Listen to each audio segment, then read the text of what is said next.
Hey there, Horne-Ellstrom here. Welcome to day 1503 of What's Up to Now, documenting the journey originally as I transitioned from the brick and mortar to the corporate world of business to the online business. In 2018, I started sharing this. I think it was 2018. Might have been 2019. I'd have to do the math. I think it was 2018.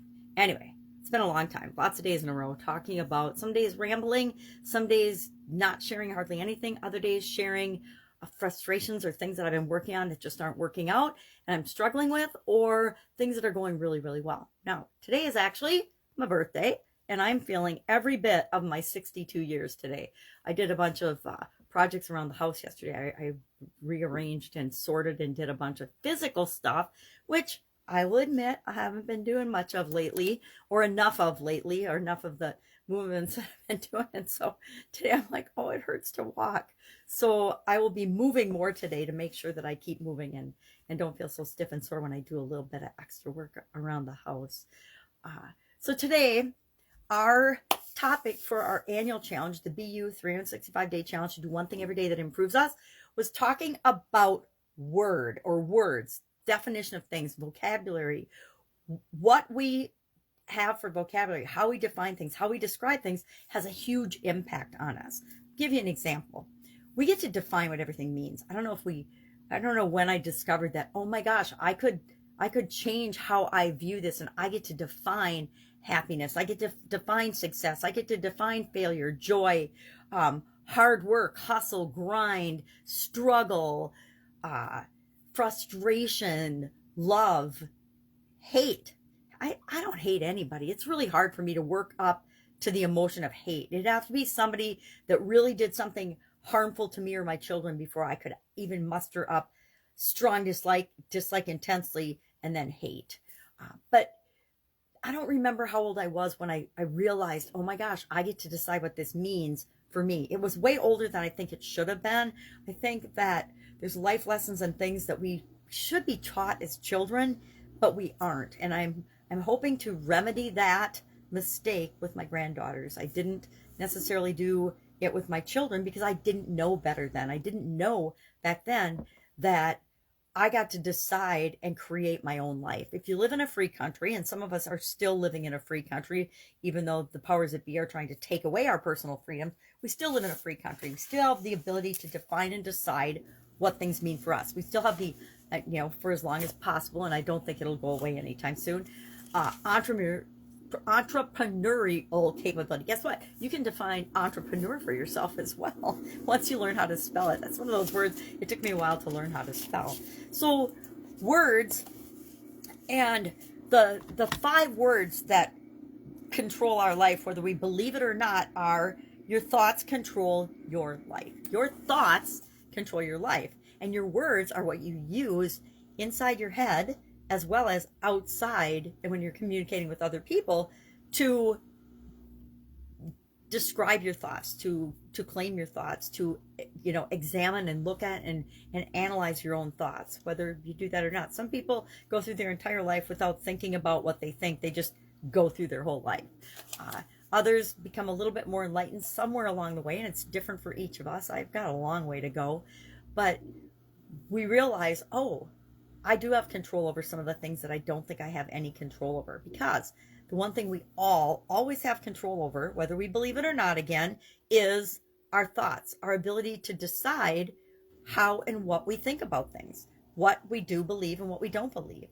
And that's another one. It took me, I don't know, probably until my 40s before I realized that my beliefs were something that I could control, something that I could choose, something that I could decide, oh, well, I believe, and I've always believed this to be true, but is it even mine? Do I really believe it? And a lot of things that I looked at more deeply, I realized they weren't even my beliefs or experiences that I had formed beliefs around. Beliefs about money are a huge one for people. Beliefs about what we're capable of. So often, we're not deciding and defining what we're capable of. We're letting people outside of us, or institutions, or others, things outside of us, decide what we're capable of. And that's absolutely ridiculous, because no one on the planet knows what we're capable of. Even us, sometimes we don't know until we test ourselves and our boundaries and we go after what we want.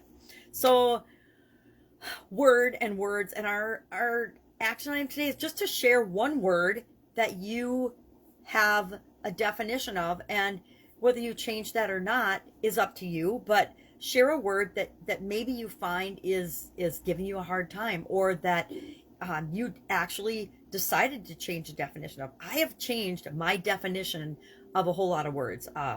Lonely, struggle, hustle, work, hard work, try. Let me look at my list. I shared a whole bunch of them today in the challenge. Success, failure, depression, lonely, frustration, patience, greed, trust, honor, jealousy, God, prayer, yes, no, commit, hope. A lot of words that people don't even take for granted. Well, what's the definition of hope? Hope is always good, right? Is it? It depends on your definition of it.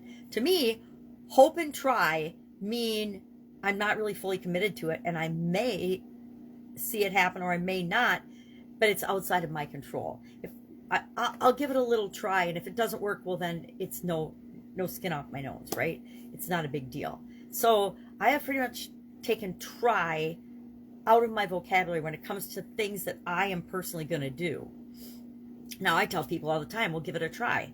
Try this tool for a day or so, see how it works for you, and if it doesn't work, do something else. Try something else. Take action in a different direction.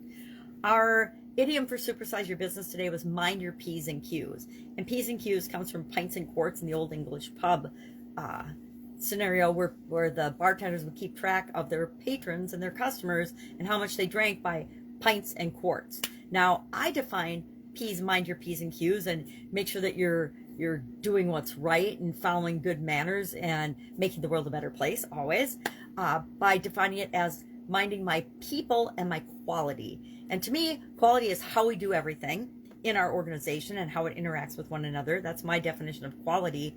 And are we surprising and delighting the people that we're here to serve? And guess what? As a business owner, we are here to serve all of the people and all of the stakeholders that interact with our business. And people are our most important resource. So I want to pay attention to the things that involve the people that are involved in my business. So P's and Q's to me is people and quality. Different, again, there's an example of I can define P's and Q's in my way. I don't have to say pints and quarts like the old days, or mind your P's and Q's when you're a child learning to write.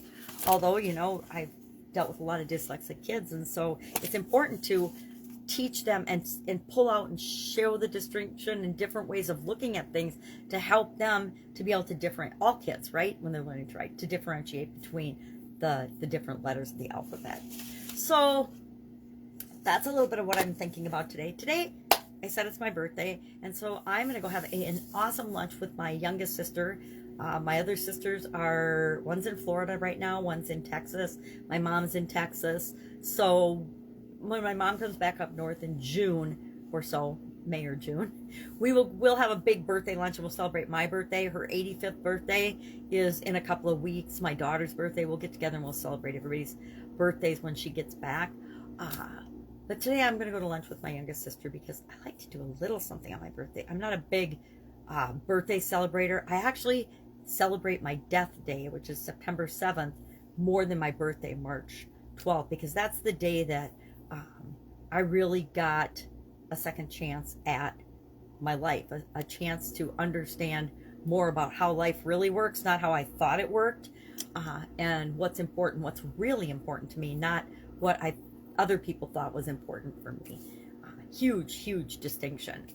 So that's it. If I can help you in any way, ask. Otherwise, I will be with you tomorrow. Have an absolutely amazing day, an awesome day. One of my favorite things is to wish people an awesome day. So have an awesome day, and I'll be with you tomorrow.